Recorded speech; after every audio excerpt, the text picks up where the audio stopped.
Hello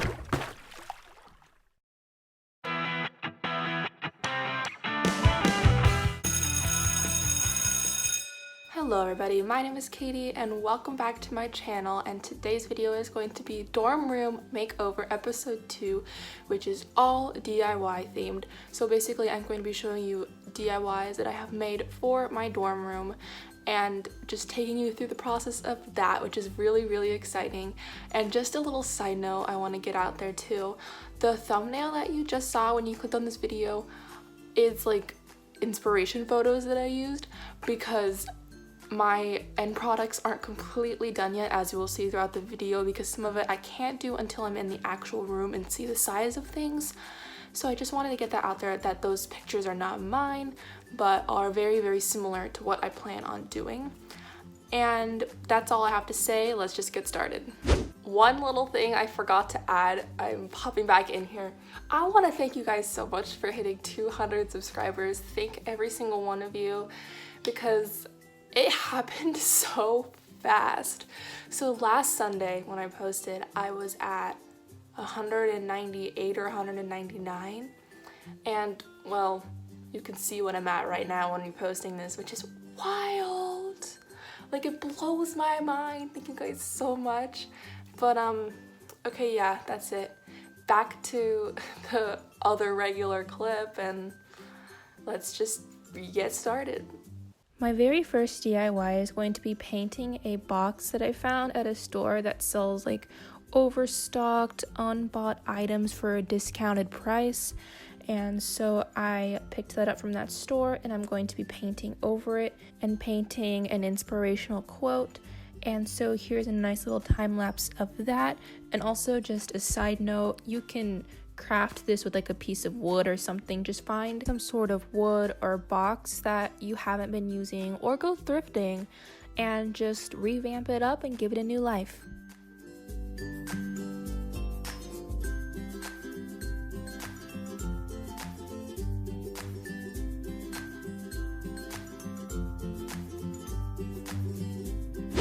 For this next DIY, I'm going to be making a sort of picture hanging type thing. I don't really know how to explain it, but you'll just see as it comes along. So basically, I'm taking this wooden rod that I bought and I am sandpapering it down. I am making sure that there are no rough edges because I'm going to be staining this wood. So I picked up some stain as well, as you can see. And I got the color English Chestnut, and so I'm going to just be applying that in the direction of the grain as the directions say on the can, and I'm going to be using a rag to do so.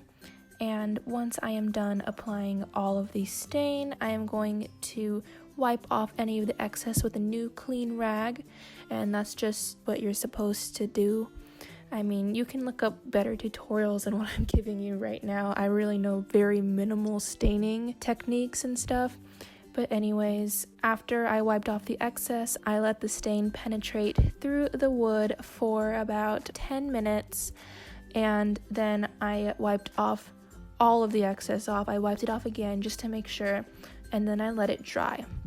Once it was dry, I brought it inside, and I am just wrapping twine all the way around the rod. And I'm not wrapping this in any sort of particular fashion per se. I'm just kind of messily wrapping it around, which is kind of hard for me because I'm such a perfectionist. But anyways, I hot glue the twine down at some points just to make sure it doesn't unravel and so it stays in place. And then I took my fake ivy, which I also bought. I got it from Michael's. Most of these things I got from Michael's, everything but the wood stain and rags and stuff like that. But I wrapped that around and I hot glued it in the spots where I wanted it to be, making sure that the ivy was showing rather than the chain link that holds all of them together. Then I took my twine again and I measured out some lengths of twine that I wanted to go vertically down, and I did this all the way across. And then once I finished laying all these pieces out, I need to start constructing the items that are going to be going on those pieces of twine.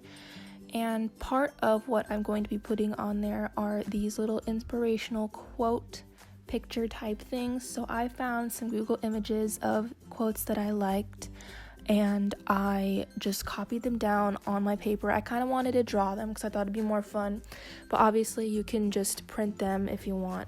I drew them on cardstock to make sure that it isn't flimsy and that it doesn't end up curling up when we apply the glue later on.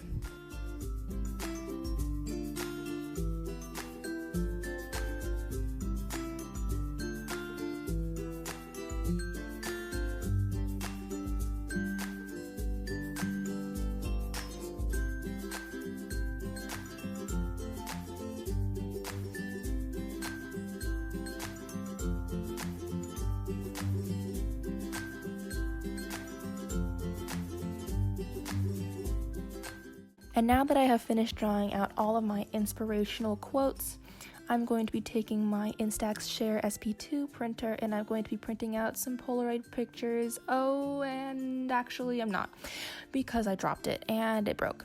So there's a bunch of pictures that spit it out of nothing. So I'm going to be using them as placeholders until I figure out what is wrong with my printer. And I just need to get this video up, so I'm showing you what I plan on doing when I actually have the pictures that I want to put down. And I'm just going to be hot gluing all of these items down in the fashion that I like. This next DIY I am not showing you today because I have filmed this video for the future, so you will see this in a few months, I think, and maybe 2 months or something like that, so stay tuned for that. But it is a collab video and it's with my BFF Katie, and her video actually is already up, so I will leave a link in the corner and the description box. But anyways, you can paint a block letter of your liking and hang that up in your room, and that's exactly what I'm doing.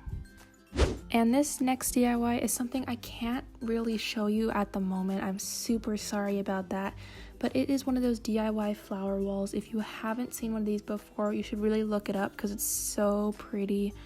But the reason why I can't show you how I'm doing it now is because I don't know how big the area is that I'm going to be doing this in, and I really want to make sure that it fits just perfectly. So I'm actually going to be doing this at my dorm, or at least when I measure my dorm when I move in. And so that's why I'm not able to show you right now. But basically I got a bunch of fake flowers. I got some from Michael's and some from Dollar Tree, and my plan is to cut them off with quite a bit of the stem still there attached, and I'm going to be hot gluing them on top of each other, if that makes any sense. I try to demonstrate what I'm doing here so you can kind of get an idea, but that's the whole gist of it, and I'm really excited to see how it turns out when I do it. So this last one isn't really technically a DIY, but I still wanted to include it because it still spices your room up a little bit. So I bought some string lights off of Amazon that actually can change color with a remote control, which is so cool. And I'm going to be putting this around a mirror so that it's a little more fun. And that's really all that's to it. So I'll be showing you this in my next dorm room makeover episode. Thank you so much for watching this week's video. I hope you enjoyed it, and if you did, please give it a thumbs up and subscribe down below. And stay tuned for the next episode of this dorm room series. I am super excited about this series. And that is all I have to say. I will see you next Sunday for another video. Bye.